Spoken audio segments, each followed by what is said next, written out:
Hello everyone and welcome back to my channel. My name is Alex, if you didn't know already. A little bit about me, I am a competitive stand-up paddleboard racer who also likes to dip her toes into creative projects, into environmental sustainability. If you want to learn more about my sport, competitive stand-up paddleboarding, you can check out a video in the card where I went to the World Championships. Oh my god. And if you want to see a little bit more of my personal life, my day-to-day life, you can also check that out. It will also be in the card. I want to give a huge thank you to all of the support recently on this channel. Oh my god. My subscriber goal for 2025 was 500 subscribers, and here we are 10 days into 2025 and we've already reached that goal and surpassed it. So I wanted to give a huge thanks. There's so many more people, so many new eyes, and I love that everyone is coming together and we're all talking about our low buy years, no buy years, how we're going to be a little bit more eco-conscious and money conscious this year. I won't be making an update video until the end of Q1, till the end of March, but I'll have you know I'm doing pretty good and I already have a few empties on my project pan and all that stuff, but I will be sharing all of that in the end of March. But yeah, I just wanted to give a huge thanks to everyone who is now watching. Your girl started making videos in 2019 and it's actually weird that I actually get a little bit of attention on here sometimes. Alright, so I decided to make a video about things that I didn't buy in 2024 and won't buy in 2025. I love watching these videos. I love hearing about what people didn't buy and won't buy, or things that people didn't buy last year but are buying this year. Just all these things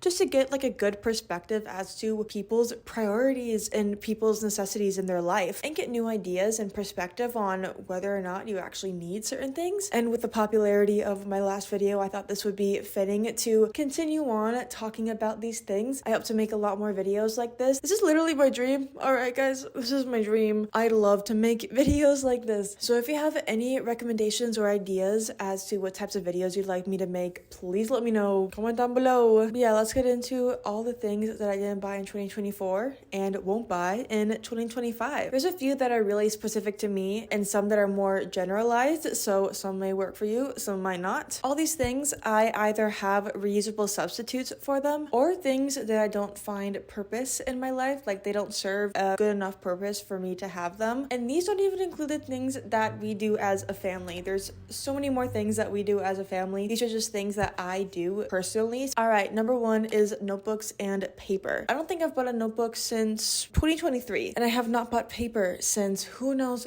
how long. And that's simply because people have paper in excess, which is crazy to think about, but that's how things work sometimes. Everyone has notebooks that they don't use, and everyone has random pieces of paper strewn about, whether it be notepads or just, I don't know, just paper you're not using. So my recommendation to you is to put aside the aesthetics and actually use the paper. Like, come on, it's there for a reason. You shouldn't use it just because it's not aesthetically pleasing, you know? Like, use up your notebooks. I've collected a lot of paper over time and notebooks, and it's just like either gifted or I bought one or two and thought I had a use for it, ended up not. So in 2024, I really did not buy anything like that. And then when it comes to loose paper, I've actually learned how to make my own paper reusing old paper, which is amazing. I made a little notebook right here, and this is what the paper looks like. It's really nice, and I hope to just continue reusing this paper forever, and every single piece of paper that I use I save to make more paper like that. Number two are disposable nail filers. Now, I have found the most amazing thing in the entire world. May I introduce to you a glass nail filer? Normally with disposable nail filers, you use it, it gets dull, and you have to discard it, right? Not this bad boy. This thing is hardcore, does not dull. This will be with you for the rest of your life. Also, not to mention, I stopped biting my nails after this. I used to be a chronic nail biter. I don't bite my nails anymore, and it's because it is so good to file your nails with this that there's never any chips. So this thing, you can invest, what, $10? And you can have a lifelong nail filer, which is great. Number three are pens. I don't think I've bought pens since 2022, and that's simply because one, I have enough, and two, you don't realize how many pens you collect over time until you actually start paying attention to it, whether it be free with random things or literally just anything. I'm still using the pens that I bought back in the day, but in the time that I haven't bought any pens, I've collected around maybe even double this. These are just a few examples of the pens that I've collected, and these I did not buy, nothing at all. They're just pens I've collected. It's not even like me going going out and finding them. I feel like pens are such an easy quote unquote gift for things when it's really stupid the fact that those are gifts. So there's no reason to buy pens when I am gifted pens for absolutely no reason. Number 4 is makeup wipes. In 2023, I found this beautiful thing called reusable makeup wipes. It's honestly amazing. All I do is use it up, and then once I'm done, I throw it into my laundry and it washes it with my laundry. That's literally how it goes. And I have a giant bottle of micellar water. So I don't even think I've bought micellar water in the past year, just because I bought a large one, right? So I haven't had to buy one. But yeah, these are great because makeup wipes are honestly so bad for the environment. Why use makeup wipes when you can just buy reusable makeup wipes, right? All right. I'm glad we established that. Number 5 is new electronics. Every single year, every single moment, every single second of your life, corporations are convincing you that you need the biggest, greatest, next thing, and that is simply not the case. I already have everything I need, and all these things that I have are going to last me years. And I am so happy that these are going to last me years because I won't have to buy any electronics for a very long time. And when it gets to the point of me having to buy electronics, I hope to start incorporating secondhand electronics. I've already started this a little bit. In the beginning of 2024, I bought a secondhand Kindle, not a new one. So this rule still stands, right? Because there's no new electronics. But yeah, I hope to dip my toes into more secondhand electronics because electronics are expensive and they're very wasteful if they get discarded, and it's really hard to properly recycle electronics. So I definitely want to dip my toes into buying secondhand electronics once the time comes. But I have no intention of buying any electronics period next year. Guys, it's so cloudy today and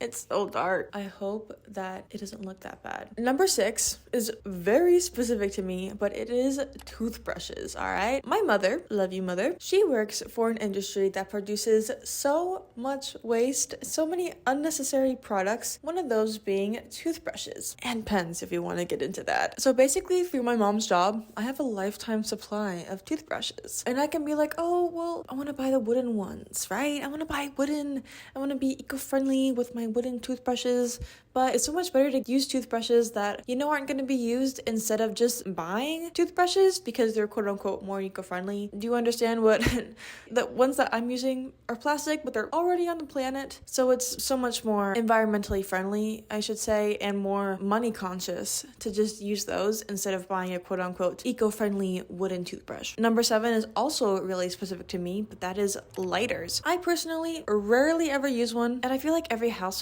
just has like 2 or 3 just strewn about that people forget about. That's us, but it's also the fact that my parents bought an electric lighter that you can recharge, which is so sweet. So I've taken it upon myself to use up all of the gas lighters because they're not being used anymore. I won't be buying any lighters, and in the far future when I use up all these lighters around the house, I will be buying an electric lighter. All right, number 8 is storage containers. Now I feel like this is literally on everyone's list. Why would you specifically get plastic containers to put an item wrapped in plastic that you got, take it out of its plastic, and then put it back into more plastic? I don't understand. Your items already come in containers. Your items already come in a certain packaging. Why? Basically, I reuse old boxes and containers that I have found. You can use cardboard boxes. I also use a ton of jars from food that we've eaten. And then I got a lot of candles for Christmas, and once the candles are gone, or once I use up the candles, I'll be using those too. There's just so many things that come in containers that you can reuse instead of having to go out of your way and buy more plastic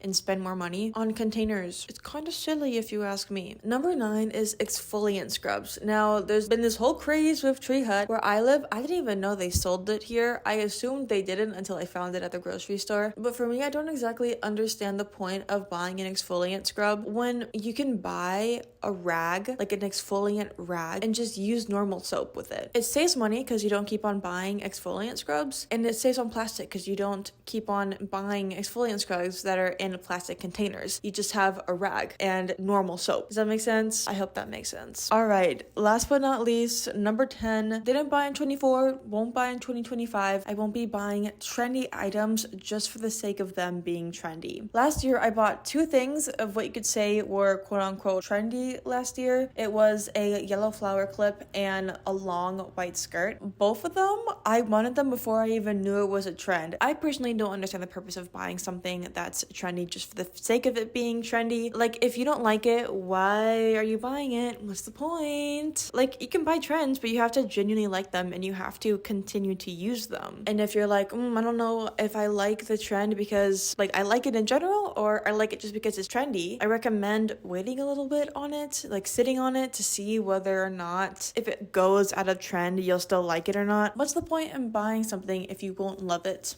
unconditionally? That's my question for you. All right, that is my 10 things that I didn't buy in 2024 and won't buy in 2025. If you want to see a more thorough list of what I won't be buying specifically in 2025, you can check out that video where I go through my low buy year goals. Please share your opinions in the comments. Let me know what you think about my list. Are there things on this list that you're like, I have to disagree with you? Or were there things that I didn't add onto my list that you haven't bought in the past year and won't be buying next year? Comment down below. Let's have a discussion. All right, well, that is all for now. Thank you so much for watching. I really appreciate you, and I will catch you guys later. Bye-bye.